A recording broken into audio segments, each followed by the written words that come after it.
So Steve Ball's here alongside Darren Smith right here live post game. We're here right on the field. The Chiefs had defeated the New Orleans Saints 26-13. Darren, is this surprising to you? It is to me. well, it should be surprising because you predicted they were going to lose. I gave this man grace to try to reel him back in, but no, Yeah. no, no. He wanted to be his own man, and I said, "Oh, Chiefs not going to go 21-0 or 20-0." That's okay. I mean, well, it's kind of a mental thing. I had to put that out there so that way, No, you didn't. they can defy the odds and go get the win. Patrick Mahomes, over 300 yards passing. First time in a long time that he's had, beyond 200 yards. Yeah, well, yeah, 331 yards Mm-hmm. tonight, which was interesting because the man didn't have any touchdowns. So that's That's wild. 300. That's right. And I thought the Xavier Worthy touchdown was a pass, but it was not. It was a run. Yeah, and The rush. so well, because it came behind the line of scrimmage. So yeah, it was interesting. It was kind of surprising, but I'm not gonna lie. I think this was a great total overall team win, and this was the best game that they played so far this season. Man, this offense. Let's start there. Over 400 yards total offense Yeah. for the Chiefs. Just talk about how they methodically were able to first drive touchdown. That's something that they haven't done in a while. Well, now don't forget during the pregame show we had talked about how important it's going to be for them to start off. Mhm. And what was interesting was talking to a lot of defense players after the game. They made it a point this week that they wanted to stop, to make sure that they didn't give up an opening drive touchdown to the opposing team. So, first of all, New Orleans decided to, get the ball to start the game. Chief defense, I think they had them 3 out and got them out the way. But for Kansas City to come out and go down and score, that's good mentally for them because they have, because they've been starting off real slow as well. And so for them to be able to get out there, put points on the board right away, I thought it was big. Yeah. Now let's talk about the Chiefs defense. Derek Carr, 18 completions, only 165 yards, 2 touchdowns, 1 interception. Yeah, again, about a pregame, how important it was a high-powered offense. And talking to Trent McDuffie and Justin Reed, those defensive players, they've just bought into whatever Spag is selling, they bought into it. And look, it's easy to because they've been successful the last two years. But the fact that they knew coming into the game just how quickly and how powerful, that offense can be. You got Chris Olave and Alvin Kamara and Rashid Shaheed, who had a pretty decent game tonight. For them to be able to, keep Derek Carr in check the way they were able to, and then get after him, defensively getting sacks and forcing turnovers, again, is real big. And like I said, their best game thus far this season. Patrick threw 1 interception today.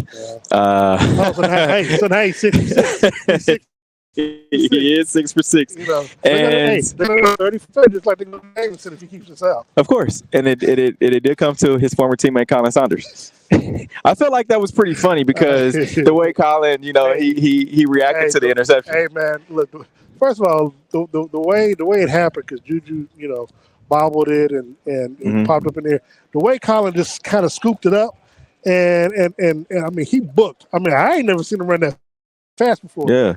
Not even at a buffet line. I mean, the man was out there booking it, and I thought for a second he was going to score, but but he did get a lot further than I thought he would. And one other thing we talked about in our pregame show is the fact that these Chiefs were going to take this game very seriously, knowing that they have about 8-9 days off, and to be able to possibly go into the bye week undefeated. Now they're 5-0, undefeated into the bye week. How important is that?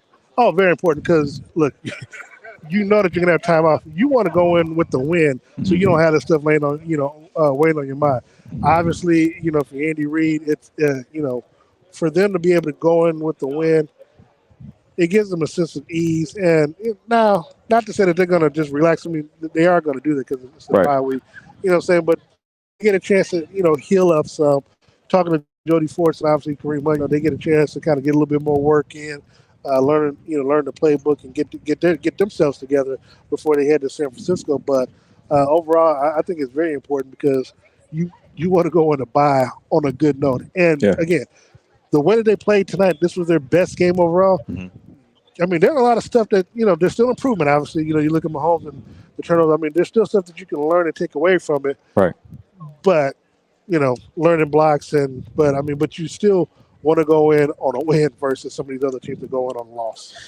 Now, the Chiefs defeated the New Orleans Saints 26-13, going to a bye week 5-0.